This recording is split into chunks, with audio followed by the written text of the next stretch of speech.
Night shifts at the call center have a rhythm all their own. There's a strange peace to be found in the empty parking lots, the endless rows of cars illuminated by the harsh, unwavering glow of fluorescent lights. The world seems paused, every building silent, except for the gentle hum of machines and distant traffic. For me, it's a routine. Clock in at dusk, slip out at dawn, and try not to let the monotony settle too deeply into my bones. Nothing about it should be frightening. At least, that's what I always thought. Until last week, when the routine broke in a way I still can't entirely explain. That night started like any other. Calls trickled in until the early hours, mostly complaints. The usual frustrations of strangers filtered through a headset. When my shift finally ended, fatigue clung to me, heavy and familiar. I stepped into the night, grateful for the chill that promised to wake me up just a little before I drove home. The parking lot stretched out, eerily empty, the silence punctuated only by the distant buzz of a street lamp and the crunch of gravel beneath my shoes. I walked to my car, fishing for keys, mind already drifting toward breakfast and the comfort of my bed. Then, just as I was unlocking the door, I heard it. A ragged, raspy breathing. Close, too close, as if someone was crouched nearby, lungs struggling in the cold. I froze. The sound pressed in, fluttering at the edge of my senses. After a moment's hesitation, I knelt down, heart pounding, and peered underneath my car. Shadows pooled beneath the chassis, but there was nothing there, just bare concrete and the flicker of white light from above. A sudden brush of icy air swept across my ankle, sharp and unnatural. I jerked back instinctively, breath catching in my throat. But when I looked again, the space was empty. No movement, no one hiding. My mind raced through explanations. Fatigue, stress, maybe a draft blowing through the lot. Shaking it off, I climbed into my car, locked the doors, and told myself not to let paranoia get the better of me. It was late, and my imagination was simply playing tricks. But the next night, the pattern repeated. Another long shift, another quiet walk through the parking lot, my footsteps echoing in the stillness. This time, the air felt charged, the silence heavier than before. As I approached my car, the same raspy breathing drifted out of the darkness, louder now, with a strange cadence, almost as if it was trying to form words between gasps. I stopped, every muscle tensing, and forced myself to crouch down again, scanning beneath the car.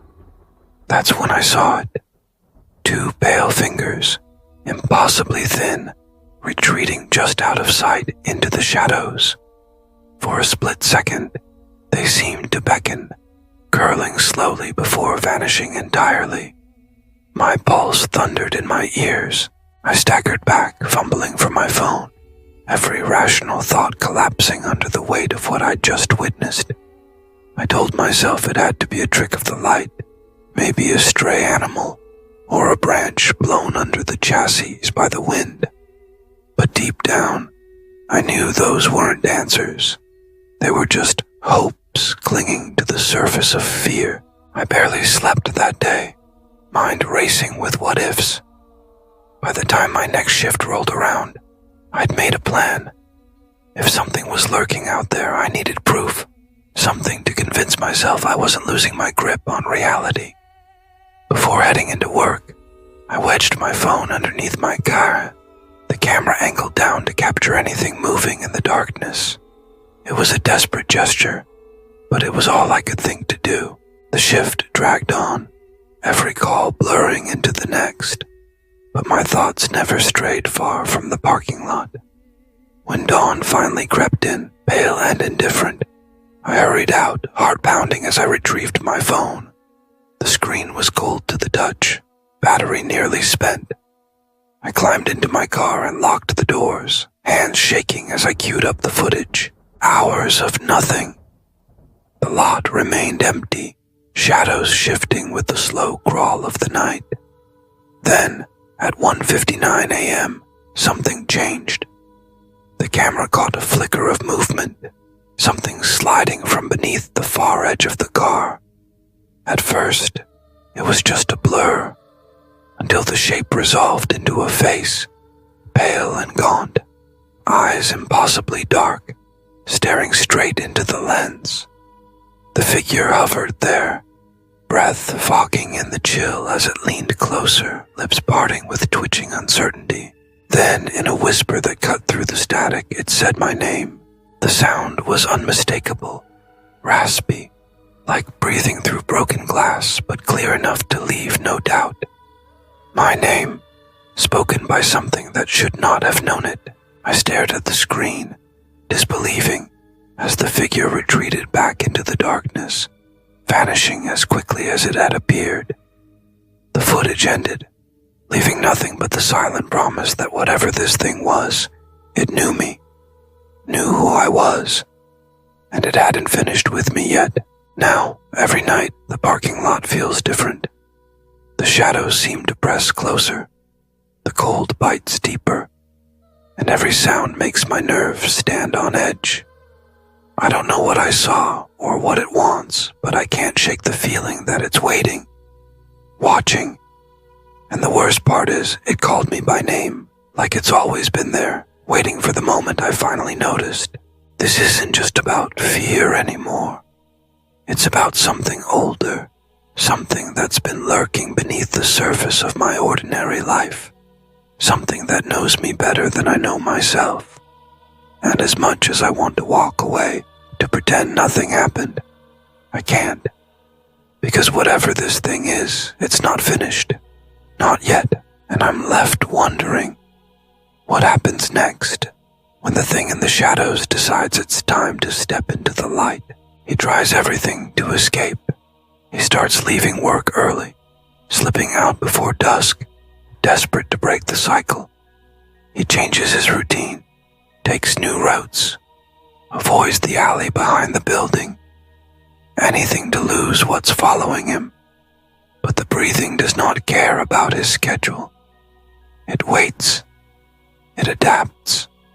Now, he hears it outside his apartment, low and steady, a rasping that seeps through the walls and rattles in his chest each time he tries to rest. It lingers in the hallway, beneath the flickering light, just beyond the door.